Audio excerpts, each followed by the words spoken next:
Ayan, hi, mega love shoutout po sa inyong lahat mga beshies and welcome back dito sa ating tutorial. Kung hindi nyo pa po ako kilala, ako po ay si Sheila TV8.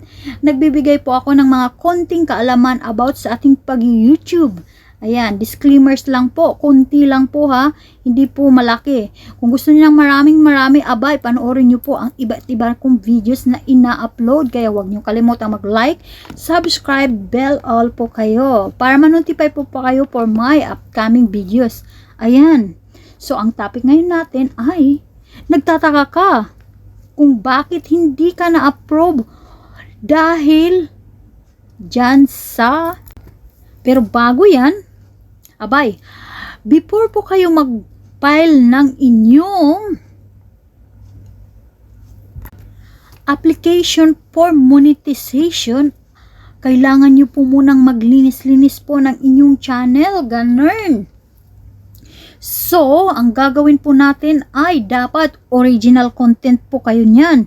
Kasi malay mo, biglang copyright ka at saka ang pinakamalupit nito ay reuse content. So, kailangan mong i-check bawat videos na wala ka nito.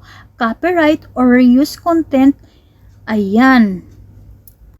At kung meron man, abay, gawan mo ng paraan ASAP para makapag-file ka ng iyong monetization. At ang pangalawa, syempre yung thumbnails po natin, dapat po yan pasado sa community guidelines ni YouTube. Dapat po hindi yung mga malalaswa po yan ang nilalagay po natin dyan. O mga violence element thumbnail po, ganun.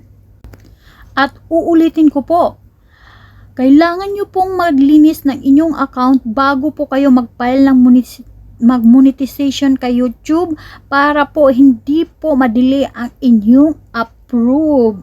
So, tanggalin nyo po yung puntahan nyo po yung inyong mga videos, i-check nyo po kung mayroong copyright or copyright strike, yung thumbnail nyo, okay ba? Tsaka yung mga nilalagay nyo pong pamagat kung hindi ba siya labag sa policy ni YouTube, ganon. At kung okay naman po, huwag kalimutan mag-like, subscribe, bell all po sa ating YouTube channel para palagi po kayong updated for our